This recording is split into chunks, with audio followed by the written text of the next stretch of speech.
I'm Victoria, 32, and last Saturday at my brother's wedding reception, I found my assigned seat at table 47 in the kitchen, next to the dishwashing station. While every other family member sat in the elegant ballroom with crystal chandeliers and live orchestra.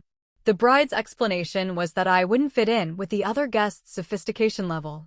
What they didn't know was that I owned 51% of the family construction company that had built their dream venue, employed half their wedding guests, and was about to sign the biggest contract in our firm's history. As I sat there listening to kitchen staff apologize for the mix-up while my family toasted in luxury I had made possible, I made a decision that would transform their celebration into their worst business nightmare. The revenge I orchestrated wasn't just satisfying, it was absolutely devastating.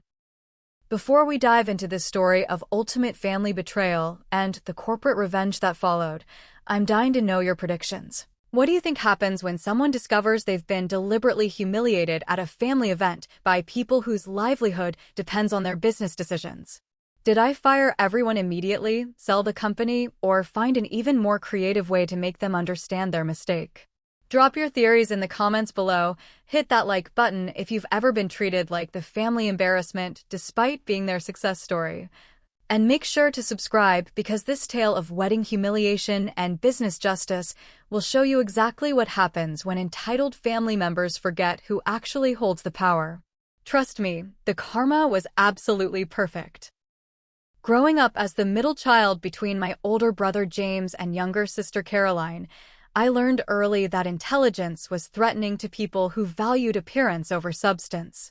While James was the golden boy who could do no wrong despite mediocre grades and a complete lack of ambition, and Caroline was the princess who charmed everyone with her looks and social skills, I was the serious one, who spent more time with books than boys and showed an uncomfortable knack for seeing through people's pretenses.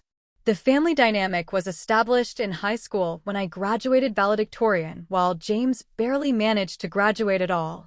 Instead of pride in my academic achievements, I faced resentment disguised as concern.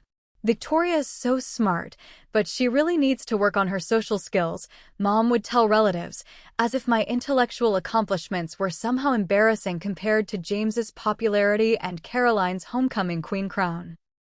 The pattern continued through college, where I earned a business degree with highest honors while working part-time to minimize my student loans, while my siblings partied through state school on full parental funding.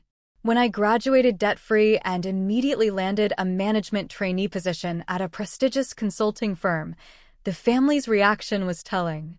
"That's nice, dear," Dad said when I called to share my job news, "but don't forget that success isn't everything. James is having so much fun in college, and Caroline just got engaged to that nice boy from her sorority. Sometimes the simple joys in life are more valuable than career achievements." The message was clear. My successes were somehow less meaningful than their conventional milestones, and my focus on professional growth was viewed as a character flaw rather than an admirable trait. This dynamic became particularly toxic when Dad's construction company began struggling during the 2008 recession. Morrison Construction had been a moderately successful family business for 30 years, but poor financial management and Dad's resistance to modernization had left the company vulnerable when the housing market collapsed. While Dad and James discussed increasingly desperate measures to save the business, taking out personal loans, mortgaging the family home, begging suppliers for extended payment terms, I quietly analyzed the company's books and developed a comprehensive restructuring plan that could have saved Morrison Construction and positioned it for growth when the market recovered. When I presented my analysis at a family dinner, complete with financial projections and implementation timelines, the response was swift and dismissive. "Victoria, sweetie, this is very impressive work, but business isn't just about numbers and charts," Dad said, barely glancing at my presentation. "It's about relationships and intuition and understanding people. You can't just analyze your way to success in the real world." James nodded sagely, despite having never held a real job or demonstrated any business acumen whatsoever. "Dad's right. There are things you just can't learn from books. Construction is about trust and craftsmanship, not fancy business school theories." The condescension was breathtaking. Here I was, offering to save their failing company with strategies I had learned at one of the country's top business schools, and they were dismissing my expertise because it challenged their assumptions about who was qualified to make important decisions. 6 months later, Morrison Construction declared bankruptcy. Dad was devastated. James was confused about how their relationship-based approach had failed so spectacularly, and the family faced financial ruin that could have been avoided if they had been willing to listen to advice from someone they viewed as too young, too female, and too analytical to understand their business. That's when I made them an offer that changed everything. Using savings from my consulting job and a business loan secured by my strong credit rating, I offered to buy Morrison Construction's assets and rebuild the company under professional management. The family would retain ownership stakes, but I would have operational control and final decision-making authority. "You want to buy Dad's company?" James asked, his voice mixing disbelief with obvious resentment. "Victoria, you've never worked in construction. You don't know anything about the industry. I know how to read financial statements, manage cash flow, implement quality control systems, and hire qualified professionals to handle specialized tasks I don't understand personally. That's what management is."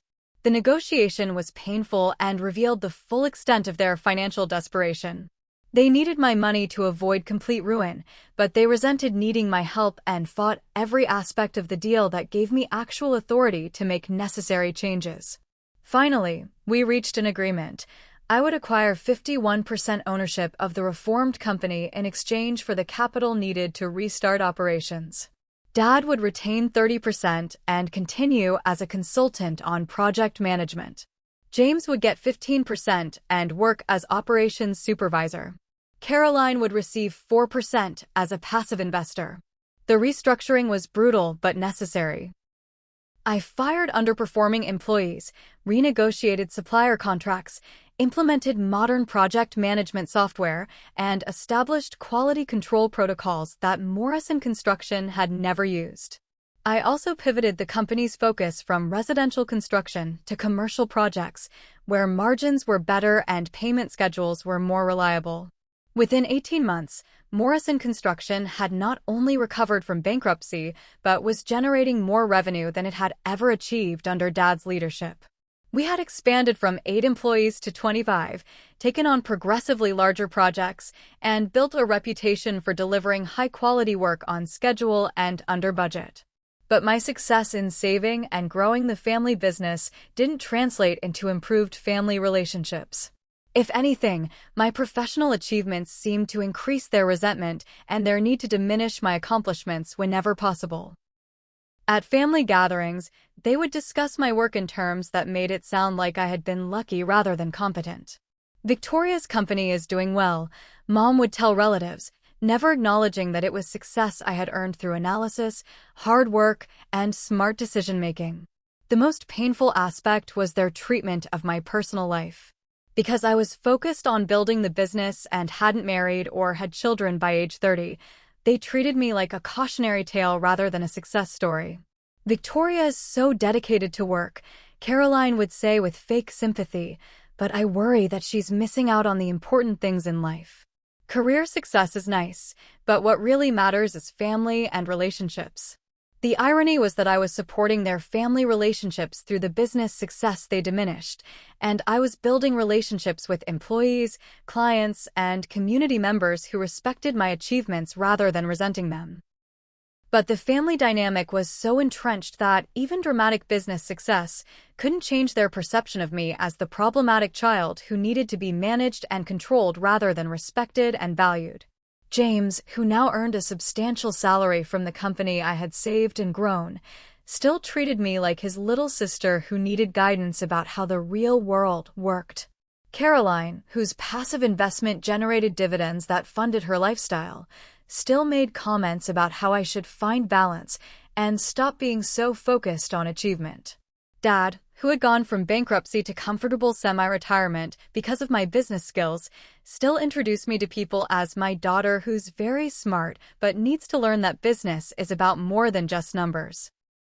The stage was set for the ultimate test of our family dynamic when James announced his engagement to Madison, a woman who shared the family's view that I was an embarrassment to be managed rather than an asset to be valued. The wedding planning process would prove to be the final straw in a relationship that had been strained to the breaking point by years of systematic disrespect and casual cruelty disguised as family concern. James's engagement to Madison Wellington was announced with great fanfare at a family dinner where I learned that I would be expected to play a very specific role in their upcoming nuptials, financial contributor and social afterthought. Madison came from what she considered old money. Her grandfather had owned a successful car dealership, and she had very particular ideas about how her wedding should reflect her family's social status. "We're thinking about the grand ballroom at the Riverside Country Club," Madison explained during our first wedding planning discussion, her voice carrying the breathless excitement of someone planning the social event of the century. "It's where all the best families in town have their celebrations. The Wellingtons have been members for 3 generations." The venue she described was beautiful but extraordinarily expensive, easily $40,000 just for the reception space, not including catering, flowers, music, or any of the other elements that would be required for the elegant affair she envisioned. When the conversation turned to budget, James looked directly at me with the expectation I had grown accustomed to over the past few years. "Victoria, since you're doing so well with the business, we were hoping you might be able to help us out with some of the wedding expenses. You know, as a way of showing family support." The request wasn't phrased as a request. It was presented as an obvious obligation that I would naturally want to fulfill.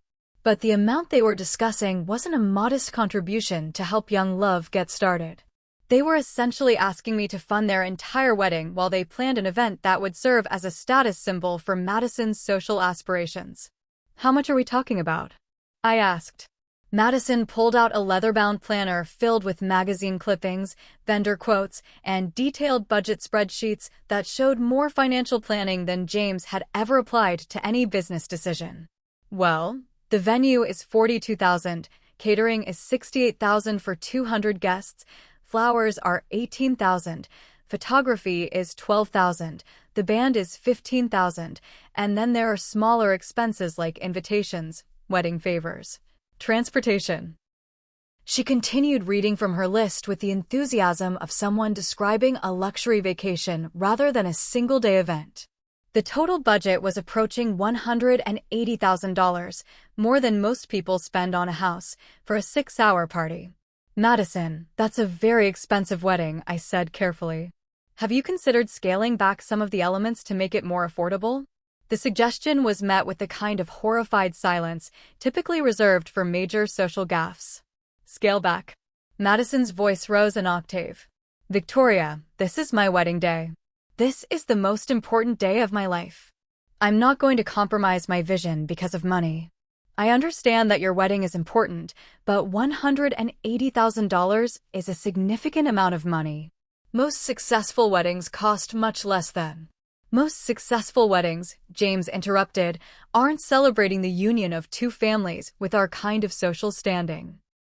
Madison's family has expectations about how this event should be conducted, and we want to honor those expectations. The conversation revealed that the wedding wasn't really about celebrating their relationship. It was about demonstrating their social status to a community that Madison desperately wanted to impress.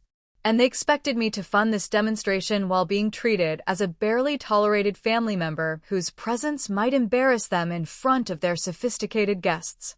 Over the following months, the wedding planning process became increasingly elaborate and expensive, with every decision justified by references to tradition, family honor, and doing things the right way. When I suggested more affordable alternatives to any aspect of their plan, I was told that I didn't understand the importance of maintaining standards. But my real education about my role in their wedding came during the guest list and seating arrangement discussions. Madison had very specific ideas about how the reception should be organized to reflect the social hierarchy she imagined among the attendees. "The bridal party and immediate family will sit at the head table, of course," she explained, showing me a detailed seating chart she had been working on for weeks. "Then we'll have tables for the Wellington family, tables for our college friends, tables for James's business associates, and tables for extended family and plus ones. I noticed that my name wasn't included in any of the categories she had mentioned. "Where am I sitting?" I asked. Madison and James exchanged a look that I now recognize as the moment they decided to reveal their true feelings about my place in their family structure. "Well, Victoria," Madison began, her voice taking on the patronizing tone people use when explaining something obvious to someone slow, "we've been thinking about this very carefully. You're obviously family, but you're also different from the other guests who will be attending." "Different how?" "You're very focused on business and work topics," James explained, "and Madison's worried that you might not have much in common with her family and friends. They're more social people who are interested in culture and society, not construction projects and profit margins." "So where exactly am I sitting?" Madison's smile became strained. "We thought it would be best if you sat with the vendors and service providers. You know, the photographer's assistant, the wedding planner's team, people like that. You'll be more comfortable with working people, and they'll appreciate having someone successful to talk to." The suggestion was so insulting that I needed a moment to process what they were actually proposing. They wanted me to fund their wedding and then sit with the hired help because they considered me too unsophisticated to dine with their real guests. "Madison, I'm not a vendor. I'm James's sister and a major contributor to this wedding's budget." "Of course you're family," she replied quickly, "but we want everyone to feel comfortable, and we think you'll be happier with people who share your practical interests." The conversation continued for another 20 minutes, with both of them explaining in increasingly elaborate terms why seating me with service providers would actually be a favor to me, since I would be out of place at tables with their college friends and extended family members. Finally, James delivered what he clearly thought was a reasonable compromise. "Victoria, if it makes you feel better, we can put you at a table in the back corner of the ballroom. It's still technically part of the main reception, but it's more private and quiet. You won't have to worry about making conversation with people you don't know." The compromise was actually worse than their original proposal. At least sitting with vendors would have acknowledged that I performed valuable work. Banishing me to a corner table was pure social exile disguised as accommodation for my supposed social inadequacies. But the final insult came when Madison explained the seating arrangement to other family members, as if it were a thoughtful gesture rather than deliberate humiliation. "We're being very careful about seating arrangements," she told Mom during a family dinner. "We want everyone to feel comfortable and included. Victoria is going to have a lovely quiet table where she can relax and not worry about networking or socializing." The way she framed my exclusion as consideration for my needs was perhaps more insulting than honest acknowledgement that they found me embarrassing. They weren't just excluding me, they were making me complicit in my own exile by pretending it was for my benefit. As the wedding date approached and the bills mounted, all paid by me, I realized that I was funding an event designed to celebrate my exclusion from the family's social aspirations. Every dollar I spent was purchasing another detail in an elaborate performance of their success that required my absence to be convincing. The wedding wasn't just going to be James and Madison's big day, it was going to be the ultimate test of whether I would continue accepting their treatment or finally demand the respect that my contributions had earned. 2 weeks before the wedding, I discovered just how thoroughly James and Madison had planned my humiliation. I was at the office late Thursday evening, reviewing contracts for a major commercial project, when my assistant Sarah knocked on my door with an apologetic expression. "Victoria, I'm really sorry to bother you, but I just got off the phone with the catering manager at the Riverside Country Club. There's some confusion about the final headcount for your brother's wedding, and they need clarification about the kitchen seating arrangement." "Kitchen seating arrangement?" Sarah looked uncomfortable, clearly realizing she had stumbled into family drama she didn't understand. The catering manager mentioned that one guest, they have you listed as V. Morrison, is assigned to table 47, which is apparently located in the kitchen area near the service station.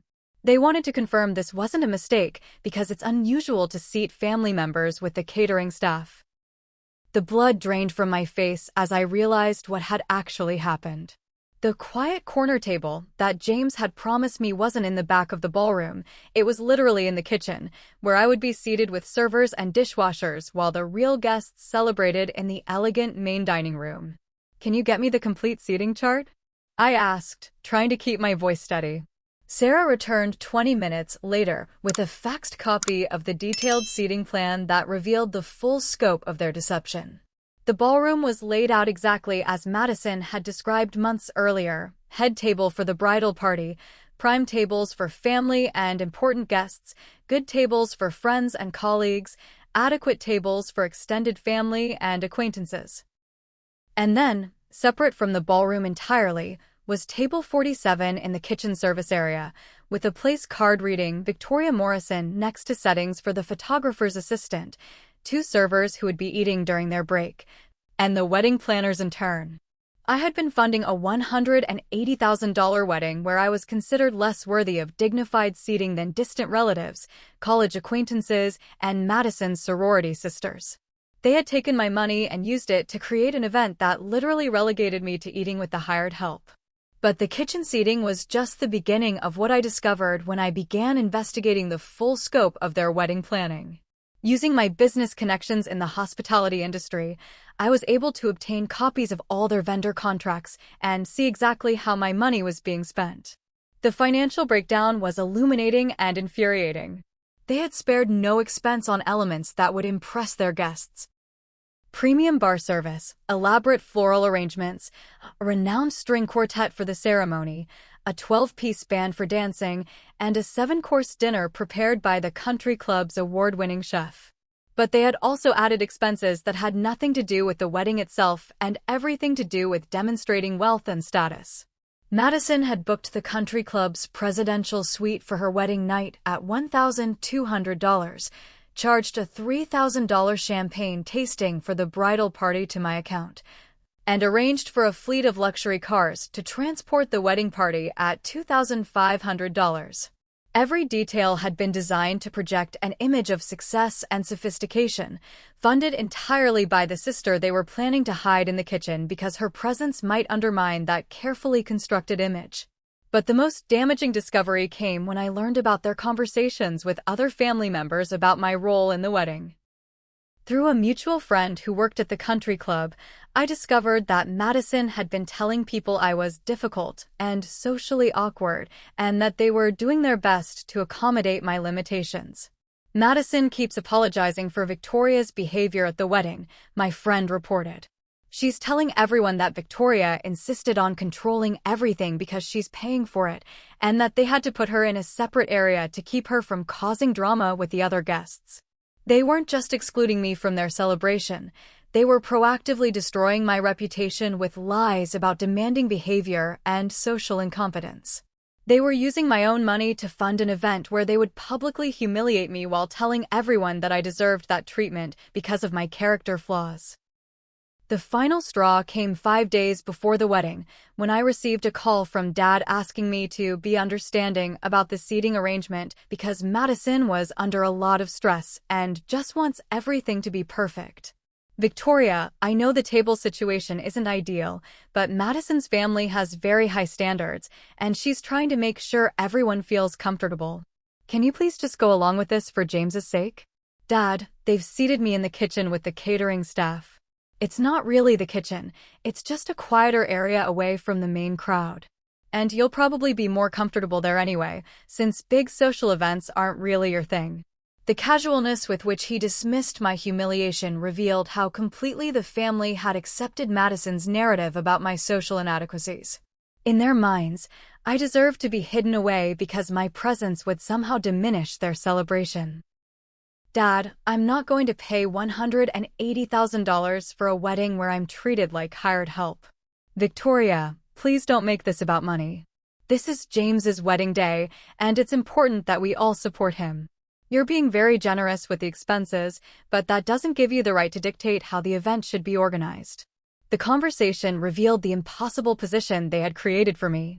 If I accepted their treatment without complaint, I would be validating their belief that I deserved to be excluded and humiliated. But if I objected to their treatment, I would be confirming their story that I was difficult and demanding. That night, I sat in my home office surrounded by wedding bills, vendor contracts, and seating charts that told the story of my systematic dehumanization by people who depended on my financial support for their lifestyle and business income. But I also realized something else. I had power in this situation that they had completely forgotten about. They were so focused on their social performance and their need to exclude me from it that they had overlooked the fact that their entire celebration depended on my continued cooperation and support. Morrison Construction employed 15 members of their extended family and friend network.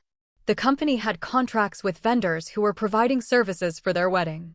I had business relationships throughout the community that could affect their social standing in ways they hadn't considered.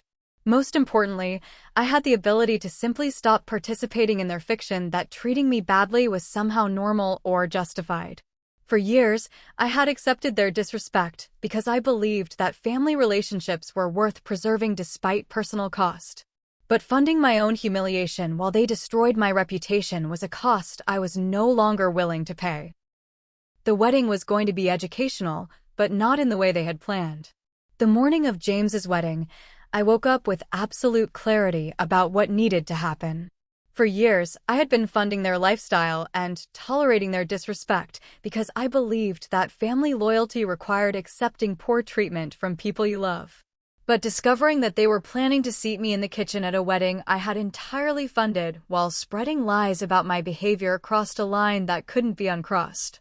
I had spent the previous week quietly implementing a plan that would demonstrate exactly what my difficult and socially awkward presence was actually worth to their celebration and their continued prosperity. The first step was financial. I called every vendor involved in the wedding: the country club, the florist, the photographer, the band, the transportation company, and informed them that all outstanding payments were being transferred from my personal accounts to Morrison Construction's business accounts. This wasn't unusual since many of these vendors worked with our company regularly, and they were happy to accommodate what appeared to be an accounting adjustment. What they didn't realize was that this transfer gave me corporate control over every aspect of the wedding, since Morrison Construction had policies requiring my approval for any expenditure over $1,000. Technically, I now owned their entire wedding celebration. The second step was strategic. I reviewed every business relationship Morrison Construction had with companies owned or operated by wedding guests. We had ongoing contracts with Wellington Automotive, Madison's family business, Riverside Landscaping, owned by her uncle, Premier Home Builders, owned by James's college roommate, and at least a dozen other firms whose owners would be celebrating in the elegant ballroom while I ate in the kitchen. These weren't small contracts. Morrison Construction generated over $2 million annually in revenue for businesses owned by people who would be witnessing my humiliation while benefiting from my company's success. The irony was that many of them would be toasting the bride and groom with champagne purchased by profits from their business relationships with the woman they considered too unsophisticated to sit at their tables. The third step was personal. I prepared a detailed presentation documenting every dollar I had contributed to James and Madison's wedding, every business decision that had saved or grown Morrison Construction, and every contract that connected their celebration to my professional success. I wasn't planning to give this presentation. I was planning to use it as evidence of exactly what they would be losing when I walked out of their lives permanently. But the most important step was psychological.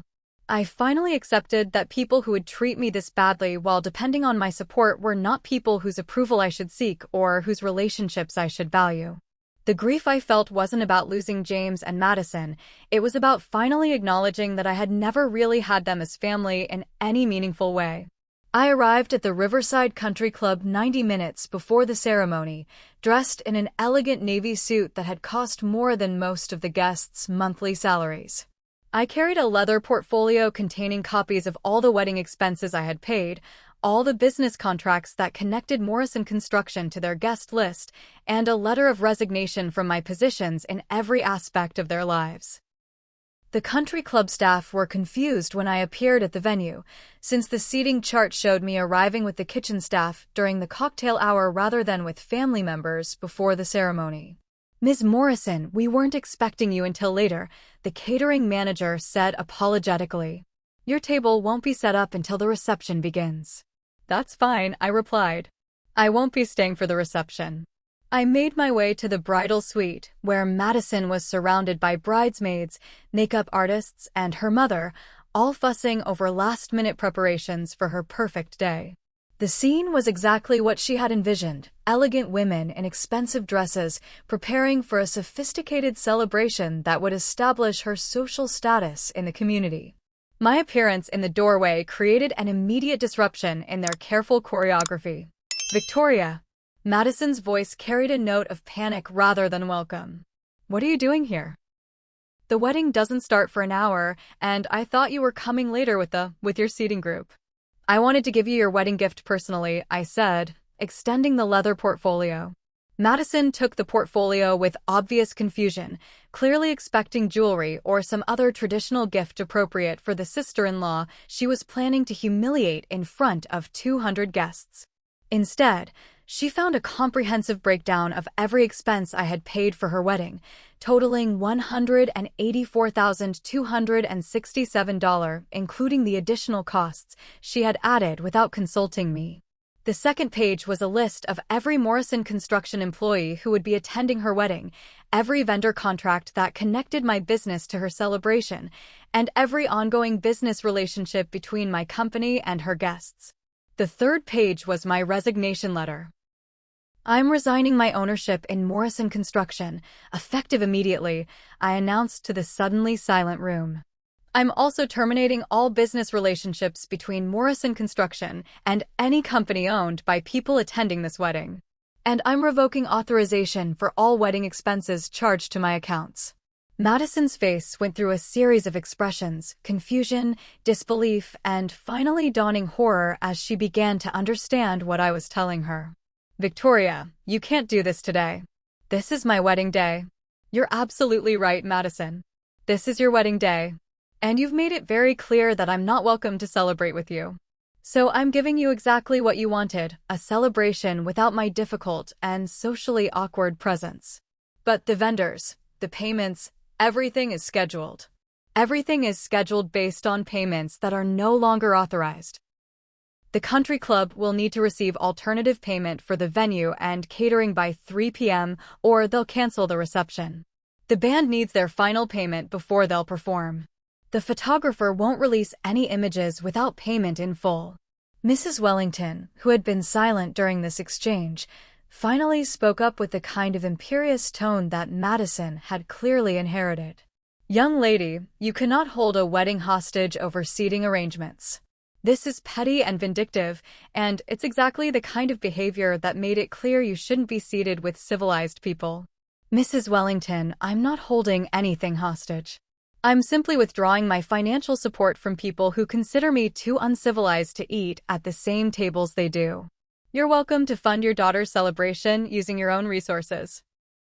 The room erupted in urgent whispers and frantic phone calls as the bridesmaids and mothers began calculating whether they could collectively cover $184,000 in wedding expenses on 4 hours' notice. But I wasn't finished. There's one more thing you should know, I continued, addressing Madison directly. Morrison Construction employs or contracts with about 60% of your guest list. Since I'm no longer associated with the company, those business relationships will be restructured or terminated. I thought your guests should know that their celebration might be the last social event they share, since their livelihoods won't be connected to mine anymore. The implication was clear. Not only was their wedding in immediate financial jeopardy, but the business relationships that supported many of their guests' incomes would be ending as well.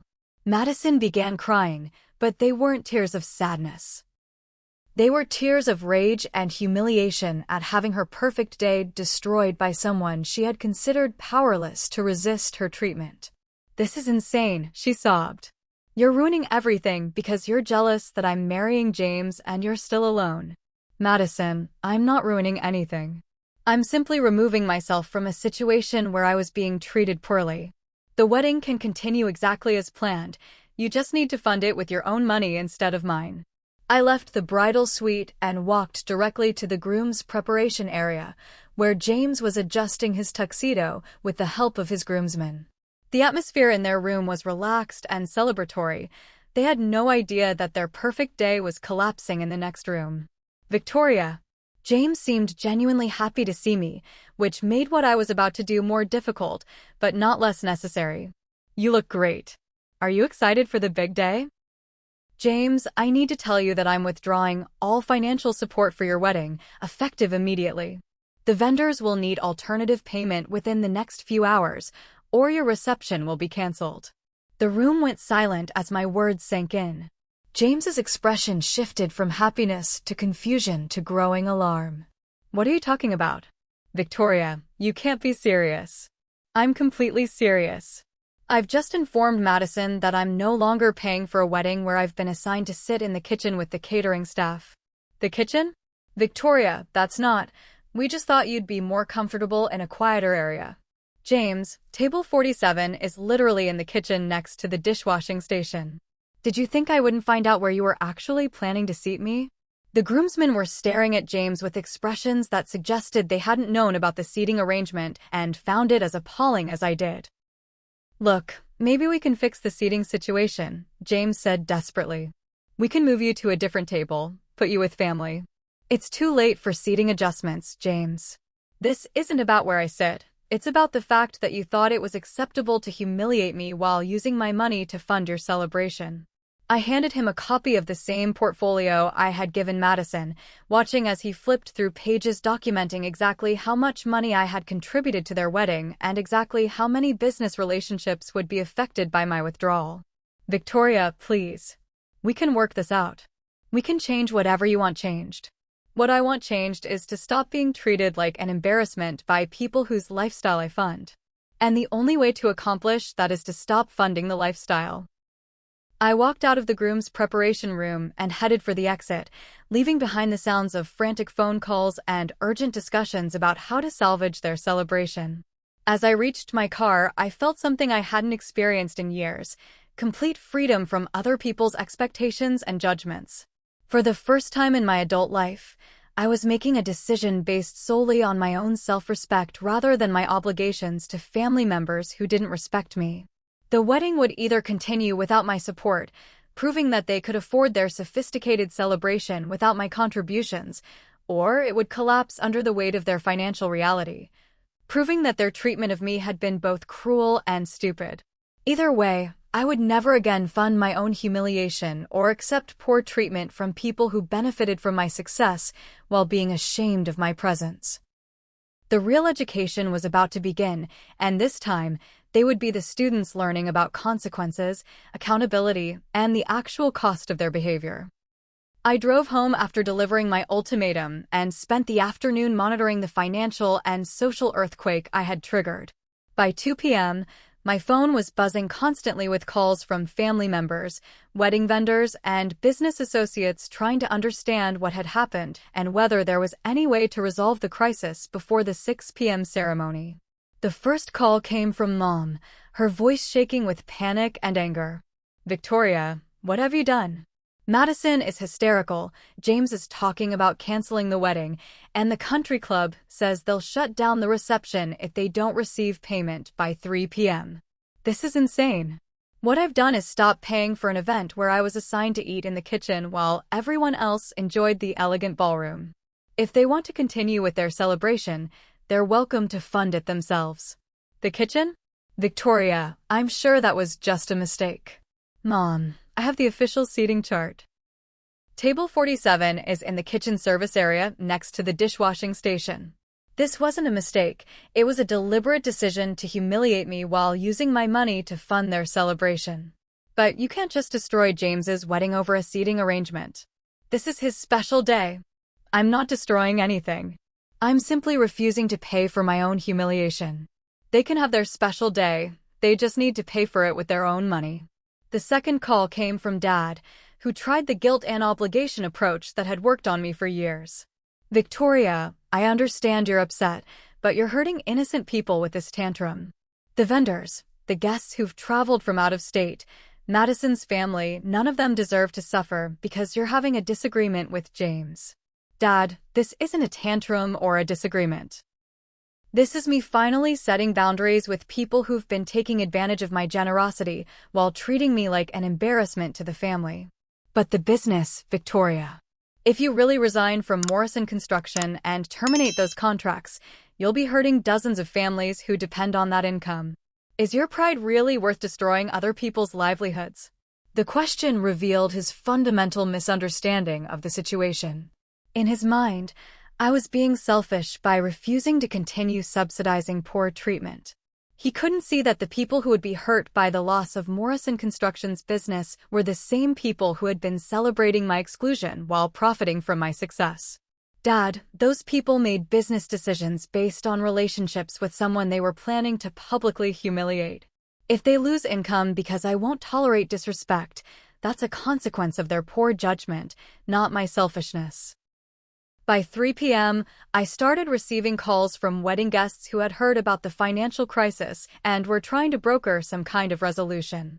The most illuminating call came from Madison's uncle Robert, who owned Riverside Landscaping and held several lucrative contracts with Morrison Construction. Victoria, I think there might be some misunderstanding here, he began, his voice carrying the smooth confidence of someone accustomed to negotiating business deals. Madison's a young bride under a lot of stress, and sometimes these wedding planning situations get out of hand. I'm sure if we sit down and talk through this reasonably, we can find a solution that works for everyone. What kind of solution did you have in mind, Robert? Well, obviously you should be seated appropriately for your contribution to the celebration. I'm sure we can arrange a place of honor that recognizes your generosity. And maybe we can structure the remaining payments as a business expense through Morrison Construction, so there are some tax advantages for you. The offer revealed that he understood exactly what was at stake, not just the wedding, but the ongoing business relationships that generated substantial income for his company and others. Robert, I appreciate the offer, but this isn't about seating arrangements anymore. It's about being treated with basic respect by people who profit from their association with me. Victoria, be reasonable. These business relationships benefit everyone involved. Morrison Construction gets quality work, we get reliable contracts, the community benefits from successful local businesses working together. Don't let a family disagreement destroy something that's profitable for everyone. Then maybe you should have considered that before deciding I was too unsophisticated to sit at your table while I paid for your dinner. The most revealing call came from James himself at 4 p.m., when the reality of their situation had finally sunk in. Victoria, we need to talk. Can you please come back to the country club? We've figured out how to handle some of the immediate expenses, but we need to discuss the long-term business issues. What have you figured out? Madison's family is covering the country club and catering costs, and we've found ways to handle most of the other vendors. The wedding can go forward. That's good, James. I'm glad you found alternative funding sources. But Victoria, we need to talk about Morrison Construction and the other business relationships. You can't just walk away from obligations and contracts because you're upset about wedding planning. The conversation revealed that he still didn't understand what had actually happened. In his mind, this was a temporary dispute that could be resolved through negotiation and compromise, not a fundamental change in our family dynamic. James, I'm not walking away from obligations. I'm ending my participation in relationships where I'm not treated with respect. But the company, the employees, the contracts. The company will continue operating under new ownership. The employees will keep their jobs as long as the business remains profitable. The contracts will be honored or terminated according to their terms. New ownership? Victoria, you can't sell Morrison Construction without discussing it with the family. Actually, I can. I own 51% of the company, which gives me controlling interest. I don't need family approval for my business decisions. At 5 p.m., 1 hour before the scheduled ceremony, I received a conference call from several wedding guests who were also Morrison Construction clients. They had apparently coordinated among themselves to make a collective appeal for resolving the crisis. Victoria, this is getting out of hand, said Tom Bradley, who owned Premier Home Builders and had generated over $300,000 in revenue through Morrison Construction projects. We understand there was some kind of family disagreement, but you can't let personal issues destroy business relationships that affect dozens of families. Tom, help me understand something. You were planning to attend a wedding where I was seated in the kitchen while you enjoyed the elegant ballroom. You were going to toast the bride and groom with champagne purchased with profits from our business relationship while I ate with the catering staff. And now you're telling me that I shouldn't let personal issues affect our business relationship. The silence on the call was telling. They had been perfectly comfortable with my humiliation as long as it didn't threaten their income. Victoria, said another voice I recognized as belonging to Sarah Wellington from Wellington Automotive, I think maybe we didn't understand the full situation. If there were inappropriate seating arrangements, that's obviously something that should be corrected. The seating arrangements were exactly what James and Madison intended. They considered me too unsophisticated to sit with their real guests, despite the fact that I was funding their entire celebration. What's changed isn't their opinion of me, it's their understanding of what that opinion is going to cost them. By 6 p.m., as the wedding ceremony was scheduled to begin, I had received over 40 phone calls from people trying to broker a resolution to what they kept calling a misunderstanding or a family disagreement. But none of them had addressed the fundamental issue. They all accepted that it was reasonable to treat me poorly as long as I continued providing financial benefits.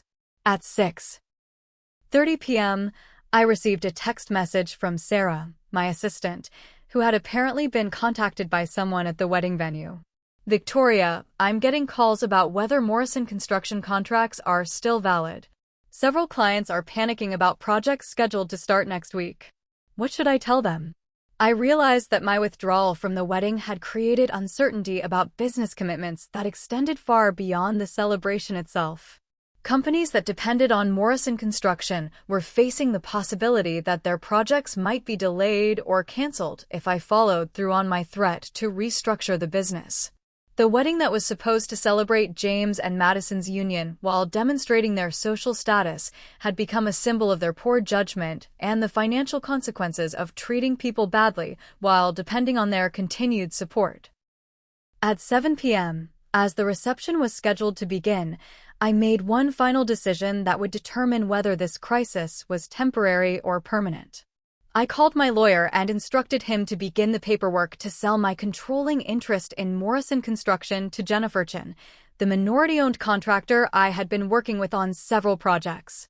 Jennifer had the expertise, integrity, and vision to transform the company into something even more successful, and she would be free from the family dynamics that had been holding the business back.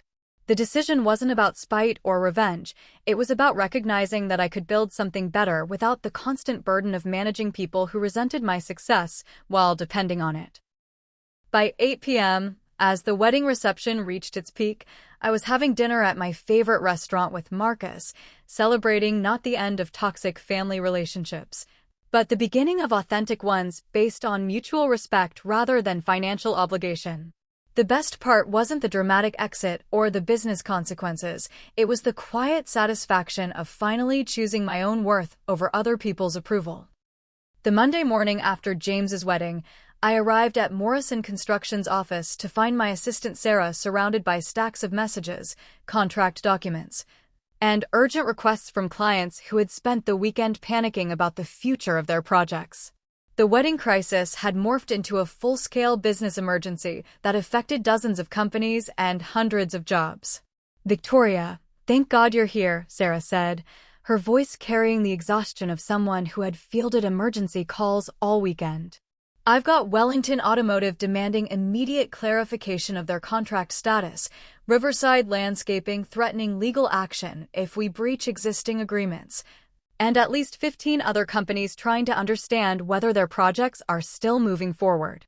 The scope of the crisis was larger than I had anticipated, but it also confirmed something important. My business relationships had been far more central to the local economy than anyone had realized, including me. Companies that had treated me as socially unsuitable while profiting from my success were discovering exactly how much their prosperity depended on maintaining my goodwill. Sarah, schedule individual meetings with every Morrison Construction client over the next 2 weeks. I want to discuss contract terms, payment schedules, and future project planning with each company personally. What should I tell them about the ownership changes you mentioned? Tell them that Morrison Construction is undergoing restructuring that will affect vendor relationships and project priorities. Companies that want to maintain business relationships with the new ownership structure will need to renegotiate their contracts under updated terms. The first meeting was with Tom Bradley from Premier Home Builders, who had been one of the voices on Saturday's conference call trying to broker a resolution to the wedding crisis. He arrived at our office Tuesday morning looking like a man who had spent the weekend calculating potential revenue losses.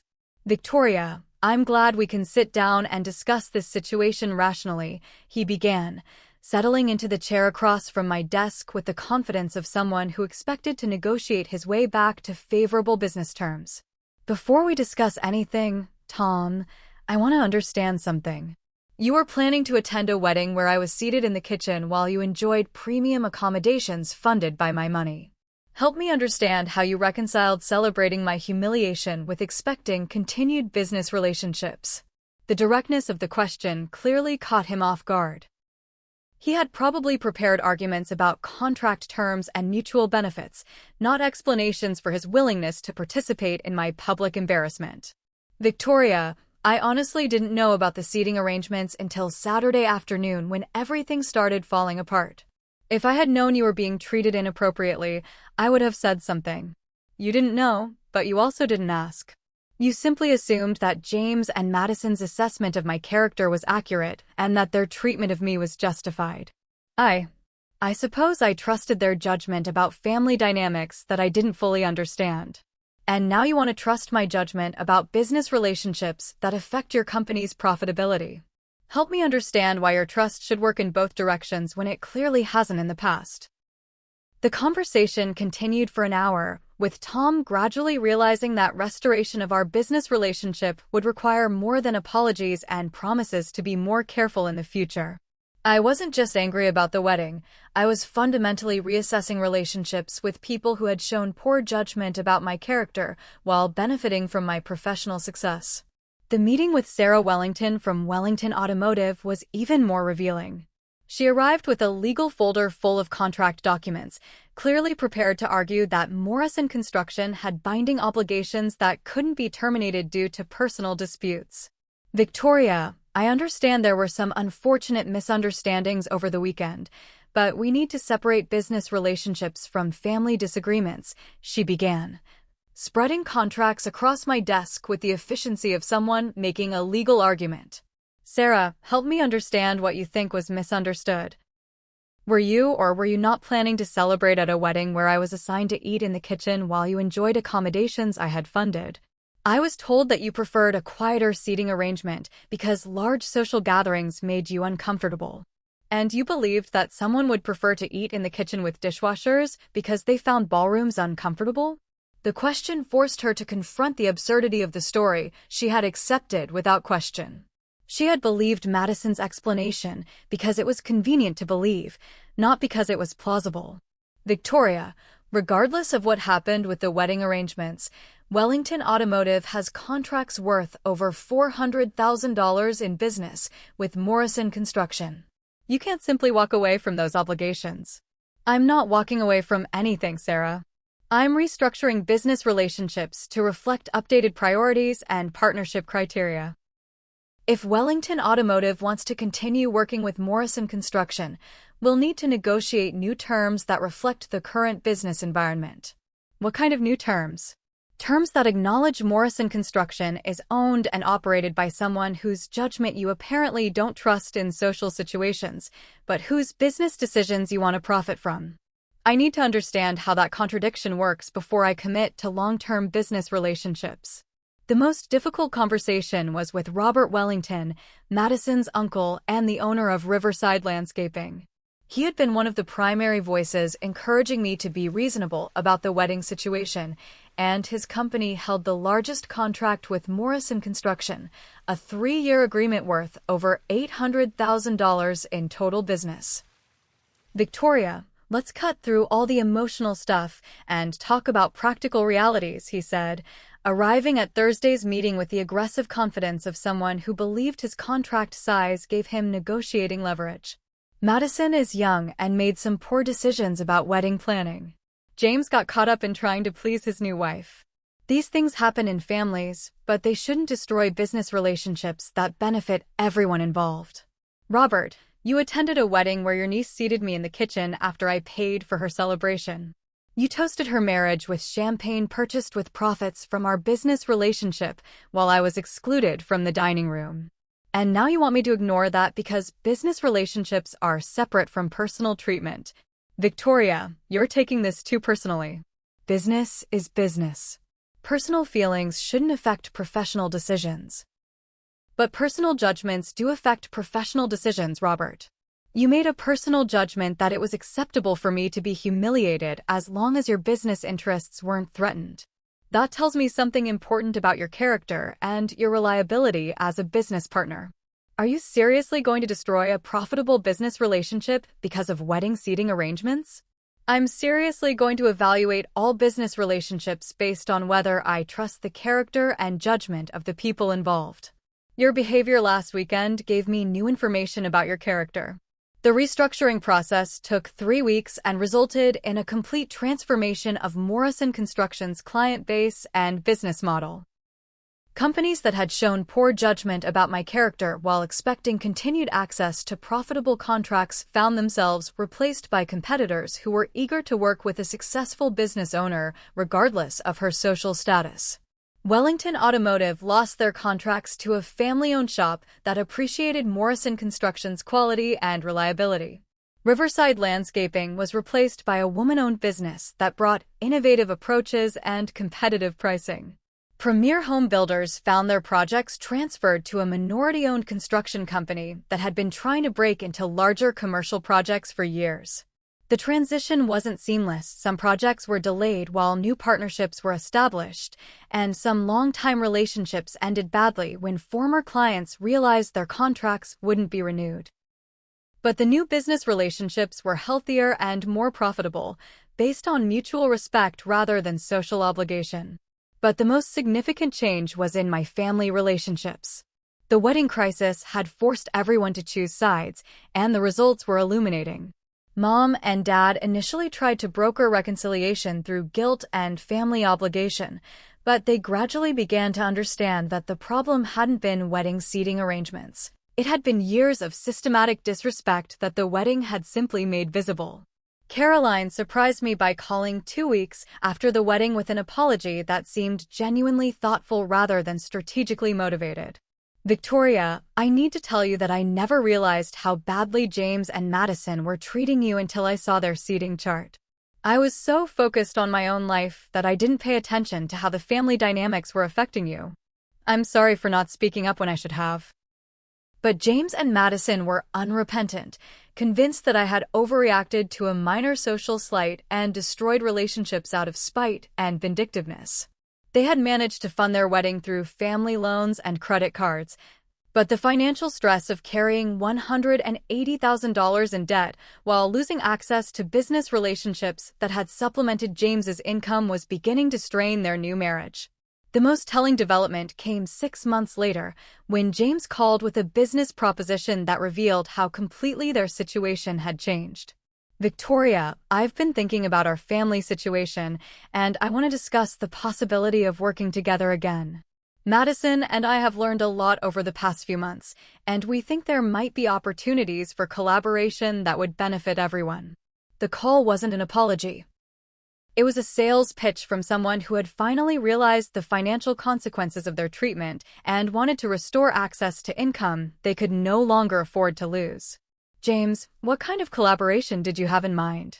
Well, I've been talking to some of our old clients who miss working with Morrison Construction. They've mentioned that the new contractors aren't as reliable or cost-effective as our previous arrangements. Maybe there's a way to restore those relationships under terms that work for everyone. What terms would those be? I was thinking you could maintain ownership and operational control, but we could rebuild the family involvement in ways that acknowledge everyone's contributions more appropriately. The conversation revealed that they had learned something from the wedding crisis, but they had learned the wrong lesson. They understood that treating me badly had financial consequences, but they didn't understand that the problem was their willingness to treat me badly in the first place. 2 years after walking out of James's wedding reception before it even began, I was standing in the executive conference room of Morrison Construction, the renamed and expanded company that had grown into the largest commercial construction firm in 3 counties. The transformation had been more successful than I had ever imagined possible, and it had been built on a simple principle: surround yourself with people who respect your contributions rather than tolerate your presence. The company now employed 47 people, had contracts worth over $12 million annually, and had earned a reputation for innovation, reliability, and ethical business practices that attracted clients from across the state. But more importantly, it was built on relationships with people who valued competence over social status and results over appearances. My business partner, Jennifer Chin, had been one of the minority-owned contractors I had hired to replace Wellington companies after the wedding crisis. Her engineering expertise and project management skills had complemented my business development and financial management capabilities perfectly, and our partnership had created opportunities neither of us could have achieved independently. The Phoenix project is officially complete and under budget, Jennifer announced during our weekly management meeting, referring to the $3.2 million medical complex that had become our signature achievement. The client is so pleased with the quality and timeline that they've asked us to bid on their next 2 facilities.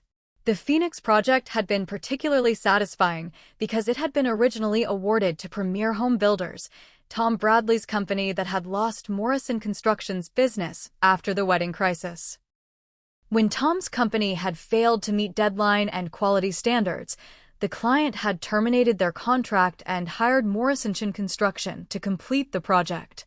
The success of our reconstructed business was evident in ways that extended beyond financial metrics.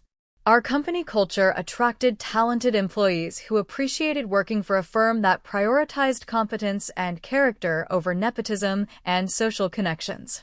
Our client relationships were based on mutual respect and shared goals rather than family obligations and social pressure. But the most meaningful validation came from the broader community recognition of what we had built. Morrison Construction had received the Regional Business Excellence Award, been featured in industry publications as an example of innovative partnership models, and been invited to speak at conferences about ethical business practices and sustainable growth strategies.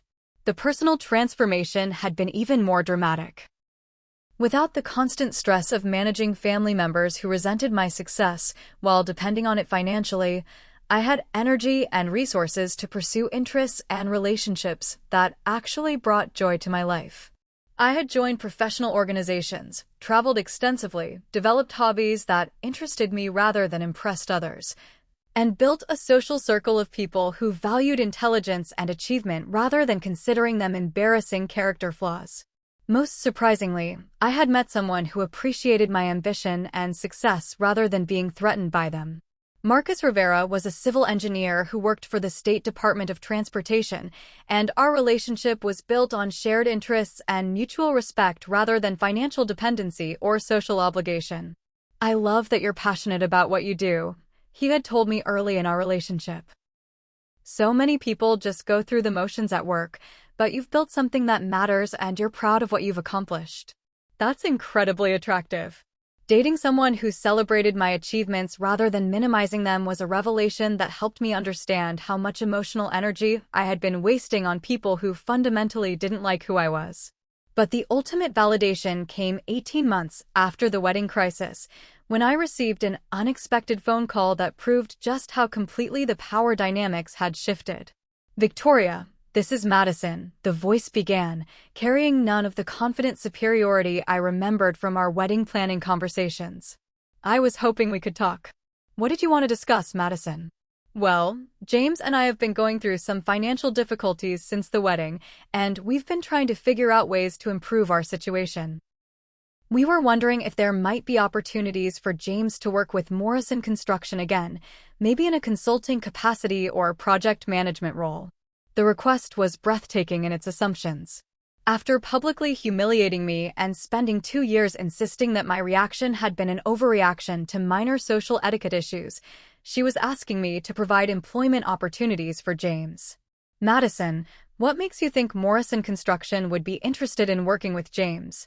He has experience in the industry, and he understands the local market. Plus, it would be good for the family to work together again. James has experience working for a company that went bankrupt under his father's management and was only saved when I restructured it using principles he and your father rejected. What specific qualifications does he have that would benefit Morrison Construction? The silence stretched uncomfortably long as she apparently realized that James's primary qualification was being my brother, which was no longer the asset it had once been. Victoria, I know things got complicated around the wedding, but that was a stressful time and people said things they didn't mean. We're family, and family should support each other. Madison, you seated me in the kitchen at your wedding after I paid for your celebration, and you told people I was difficult and demanding to justify that treatment. Those weren't things said in a moment of stress. They were deliberate choices that reflected your actual opinions about my character and my place in your family. But we could start over. We could build better relationships based on understanding and mutual respect. What would you do differently to demonstrate that respect? The questions seemed to confuse her. She had apparently expected that time would heal the rift without anyone actually having to change their behavior or acknowledge what they had done wrong. We could make sure you were included in family events more appropriately. Madison, I don't need to be included in your family events. I have my own life, my own business, my own relationships with people who actually like and respect me. What I needed was for you to not humiliate me while taking my money, and that opportunity passed 2 years ago.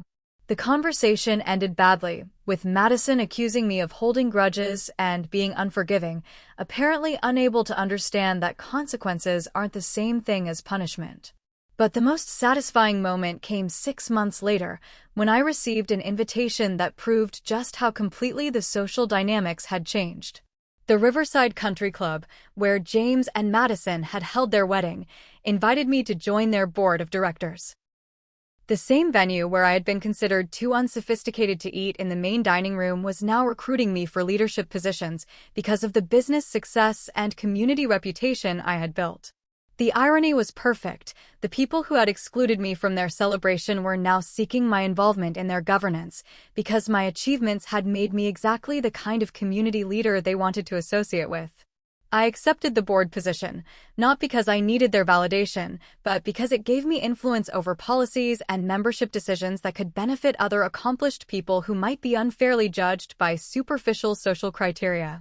As I sit here today, sharing this story with all of you, I'm struck by how much my life has changed since I walked out of that kitchen seating assignment and decided to stop funding relationships that diminished me while benefiting from my success. The wedding that was supposed to celebrate James and Madison's union while demonstrating their social status had actually been the catalyst for me to build a life based on genuine respect, mutual benefit, and authentic relationships rather than family obligation and social performance. The question I want to leave you with is this: are there relationships in your life where people benefit from your success while being embarrassed by your presence? Have you ever found yourself funding experiences you weren't respected enough to fully enjoy, or supporting people who took your contributions for granted while excluding you from the benefits of those contributions? And here's the deeper question: when you finally demanded the respect your contributions had earned, did people rise to meet your standards? Or did they reveal that their relationship with you had always been purely transactional? Sometimes the most empowering thing you can do is walk away from people who need your resources but don't want your company. I'd love to hear your stories about setting boundaries with family members who took advantage of your success, dealing with people who wanted your money but not your presence at their celebrations, or discovering that your true worth became clear only when you stopped accepting poor treatment from people who should have known better. Drop your experiences in the comments below. These stories help other people understand that they don't have to accept humiliation from people whose lifestyles they're funding, and that sometimes walking away from toxic family dynamics is the first step toward building the life and relationships you actually deserve.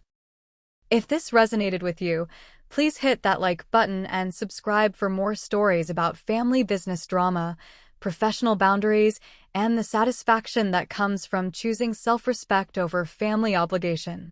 Share this video with anyone who might be struggling with similar dynamics where their success is resented by the same people who depend on it.